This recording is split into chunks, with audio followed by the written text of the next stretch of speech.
The leader of the indigenous people of Biafra, Nnamdi Kanu, is back at the Federal High Court Abuja for his trial in a case of alleged terrorism leveled against him by the federal government. Mr. Kanu, who is all smiles, is received by his defense team. Present in court also are his family members. At the last hearing, the trial judge had approved an accelerated hearing of the case, and he kept to his words. All right. So as we all know, the Nnamdi Kanu's case is ongoing today, being the second day of May 2025. And the major thing that will be happening today, as we've been told, is that there will be a question and answer between Nnamdi Kanu's legal team and the witness that Nigerian government brought, all right, to testify against Nnamdi Kanu. So we've received some update here, which I'm going to share with us now, all right? And this update is coming from Radio Biafra. Probably they have an intel there that is passing the information to them. So I also got this information so short, so I'm going to read it out so that we can see it. It's not a video, so I'm going to be reading it out, and I'll try to place it on the screen so that you can see it too. So please, let's put the question and the answer between Nnamdi Kanu's legal team and the masquerade. Call him masquerade because he's masked. We don't know if he's a man or woman that the Nigerian government brought to testify against Nnamdi Kanu. So please, let's read down this news. Transcription of cross-examination procedures. Now, Agabi is the one of Nnamdi Kanu's legal team, and of course, we have the witness. So it started by Agabi asked, Agabi, is the defendant charged with damaging properties of people or government? Witness, what I know is he is charged with terrorism. Goes on to give a constitutional definition of terrorism. Agabi, but he is charged with damaging anyone's property. Witness, maybe not personal, but remotely, he instructed people to destroy government properties. Agabi, do you know a single person who damaged any properties according to my defendant's instruction? Witness, it is not my duty to answer the question. He turns to the judge and asks if he can be limited to the questions he answers. The judge declines. Agabi, did my defendant say the nation is suffering from corruption? Witness, I can't remember. Agabi, he said the nation is suffering from corruption, true or false? Witness, the question should not be put to me. Judge interjects. You do not indicate the questions that you should be asked. Kindly answer the question. Agabi, do you remember my defendant said the country lacks infrastructures? Witness, I can't remember, but he called the country a zoo. Agabi, can you remember if he apologized for the uncompleted trial remark he made about the president and Igbo leaders? Witness, I don't remember. Agabi, do you remember when he described IPOB as a voluntary organization? Agabi, I can't remember. Witness say, I can't remember. Agabi asked him, do you remember he said IPOB does not engage in armed struggle? Witness, I can't remember. Agabi, do you know there has been killing in the country in Kaduna State? Witness said yes. Agabi asks again, the killing, is it from agitation of separation of states? Witness said no. Agabi asked, did you take my client's statement with or without his lawyer? Witness said yes, his statement was taken without his lawyer. Agabi, from the video evidence, were you the person interrogating him? Witness, yes, I was among. Agabi, did you appear in the video? Witness, no, I did not. Agabi, what was your assignment specifically? Witness, to arrest Nnamdi Kanu and bring him to Abuja and interview him. Agabi, apart from the defendant, did you obtain statements from others? Witness, personally, no, I didn't. Agabi, at the time of arrest, you withheld from him all the items presented in court. Witness, yes. Are there other items that haven't been presented, items considered offensive? Witness, my lord, the items might not be offensive, but the actions behind it. Agabi, no, answer me correctly.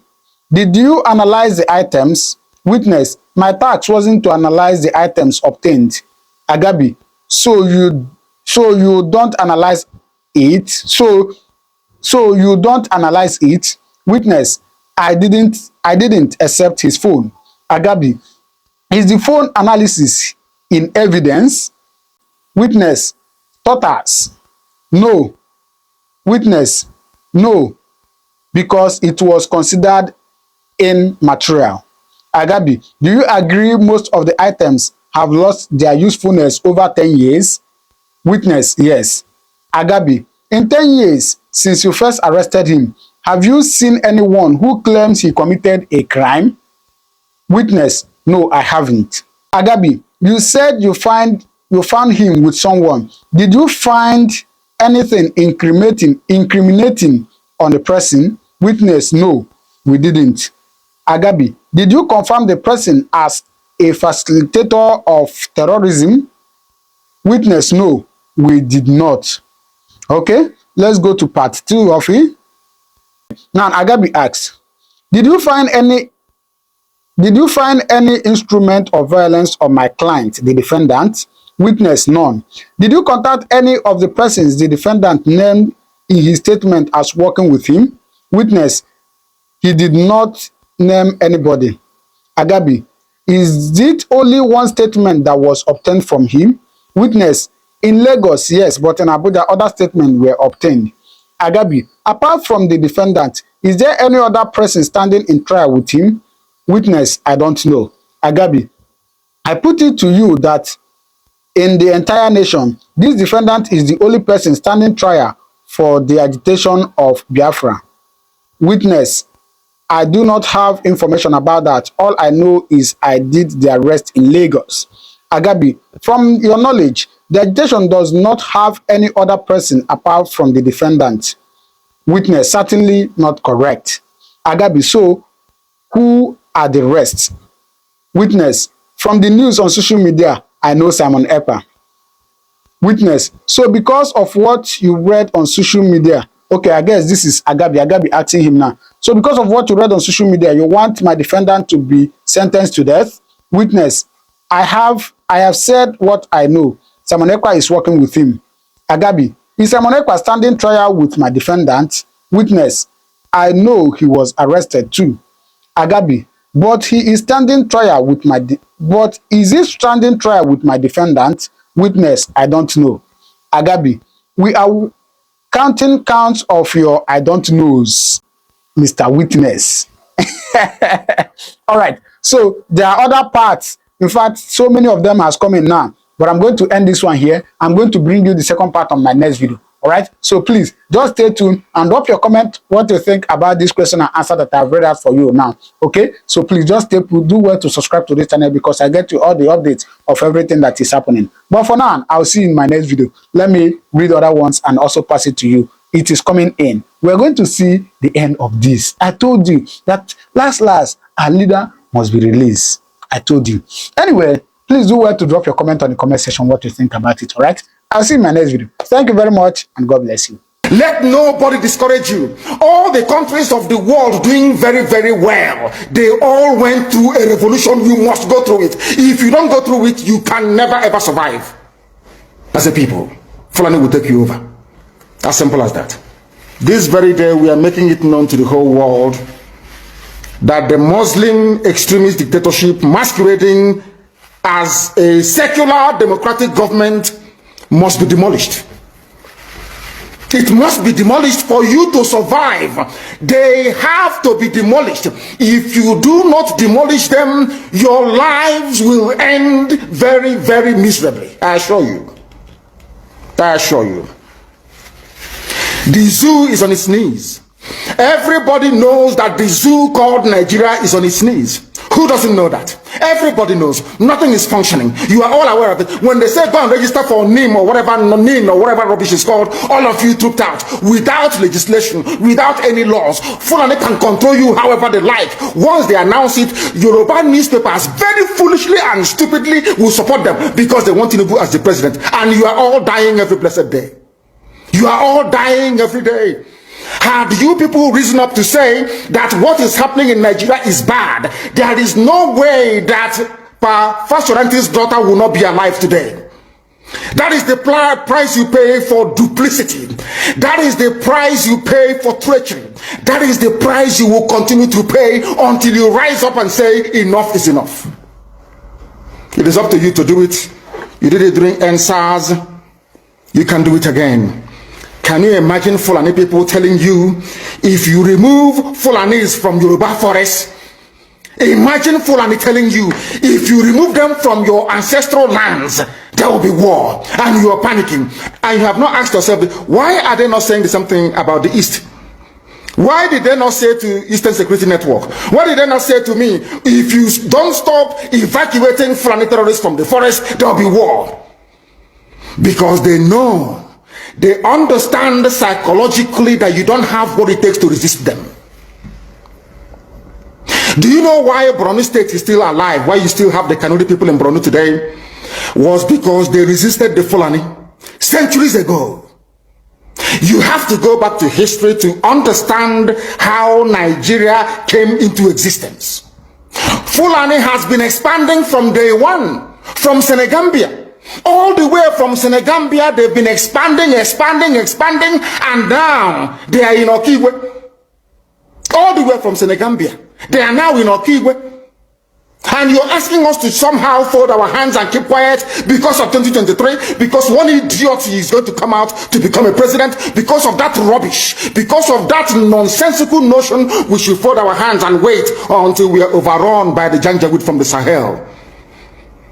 Is that how reasonable people think? Is that how people that wish to survive as a race, is that how they reason? It is very, very shocking that some of you do not understand what the Fulanis have in store for you. Very, very soon it is going to happen. And when it happens, your eyes will clear. And about whom you will see it very clearly. I was warning you. In 2014, 2015, 2016, they said he's a warmonger. He's a warmongering. I went to America and I told World Igbo Congress that this war you are avoiding is going to come to your villages. They said, no, it's not going to happen. What is happening today? When Yoruba was supporting this, the dead idiot called Buhari, did I not warn them that this evil you're supporting will consume you? They never listened. They never wanted to listen.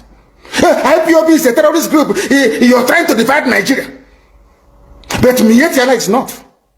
People that you are calling bandits, have you heard anybody come out to say, please Buhari, since presidency is there defending terrorists in the forest, why don't you proscribe them?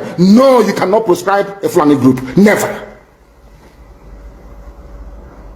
And all of you, we are supporting evil. When there is the proscribed IPOB, proscribed indigenous people of Biafra. These are Yoruba journalists writing junk. Every day they keep writing rubbish. But their land is under siege. Their land is under siege. And the Fulani will take it. It don't take time. So I am here today to encourage them that they must stand tall and be very strong, resolute. That is what Fulani does. They control the media. They have well-paid consultants all over the world doing their bidding for them. They have that woman at UN trying to lobby the world that everything is okay in the zoo called Nigeria. But you and I know that the zoo is not okay. You and I know the game plan of the Fulani. And what are you doing about it?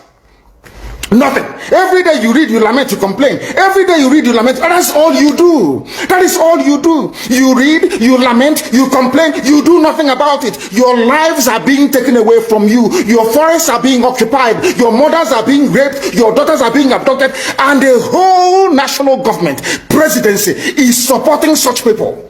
And you're telling me that Nigeria is viably sustainable. Is that what you're telling me? That somehow this contraption is sustainable, it is viable. It can never be. Because the more you stay in one Nigeria, the more you are inviting the Fulanis to take over your ancestral lands, take over your villages, and to make life a misery for you. That is the end game. That is the outcome. If you doubt me, go and do a bit of research. Ask yourself, who are the Hausa people? Who are the Nupe people? Who are the Bachama people? All of these people were steamrolled by the Fulani march to the Atlantic Ocean. And now they're in Yoruba land. They're in their forests. They are in their forests. And who is going to drive them away from there? If not the Yoruba youths. Forget about your useless governors. Your elders are very strong. I love Yoruba elders. The way they behave, the way they talk. Very, very strong. They said they support Akeredolu. This is the governor of Ondo State. They support him in what he's doing. People must come out to say that enough is enough. When you travel to the north, do you live in the forest in the north? The Igbo people in Sabongeri in Kanu, are they living of course it's Hausa land, are they living in the forest? They came to the town, they work very hard, they build houses, they build mansions, they develop the entire place. Is that not what they do? What are Fulani people doing in our forest? Nobody can answer that question. They say that they're pastoralists. I want some of you who have had your breakfast this morning, please go to your fridge or go to where you keep your beef veggies and you will see pig milk. Pig. Some of us were raised on pig milk. For how many years now? And you keep asking yourself, what is pig milk? Pig milk is mineral. The same milk that the cows produce in Holland can be produced in the zoo. Tell me the country in the world aspiring to be a member of the UN Security Council where you move cattle from place to place. Are you people well at all? You so-called Nigerians, are you normal in the brain? I'm asking you a simple question. Show me a country that aspires to be in the 21st century moving cattle from place to place. Tell me they're grazing. Which country is that? Please tell me. All of you don't have any shame. When you have people, an entire presidency coming out to defend a very primitive, archaic agricultural practice, then you know you embrace this mess. You are in one almighty trouble, I'm telling you. You people are in a mess. The Holland that you get your pig milk from, do they move cattle from Rotterdam to Amsterdam? I'm asking you a simple question. But they produce the pig milk that you're drinking every blessed day. Why can't Fulani produce pig milk in Sokoto? Why can't they produce carnation milk in Kanu? They have the cattle. Before the white man came, did you see any Fulani in your forest? All these people talking rubbish about movement of cattle and movement of... I'm asking you, before Britain came and handed over Nigeria to Fulani, ask your grandfathers, please, or your grandmothers. Ask them. All this nonsense we are hearing today in this so-called one, I want to tell you the dangers of one Nigeria. All this nonsense you're hearing today about one Nigeria, Fulani in our forest, Fulani in our village. Before the white man came, did you see Fulani moving their cattle all over the place? Did we not have meat to eat? They will answer these questions for you. Because sometimes in Africa we don't reason very well. The way we reason is disjointed. It is disjointed. I can't understand for the life of me why instead of them to waste all that money arming and equipping this Janjaweed army Mihetiala to come and conquer you and I, why don't they open a milk factory somewhere in the north and bring the milk down south? I'm sure southerners will buy it. After all, pig milk comes all the way from Holland. Pig milk all the way from Holland. Now you understand it. Because of the way you people reason. Why can't you produce? Is it difficult to produce milk? The same milk that comes out naturally from the udder of the cow. Why can't you can it somewhere, pasteurize it, and send it to people to eat, to drink, or to do whatever with?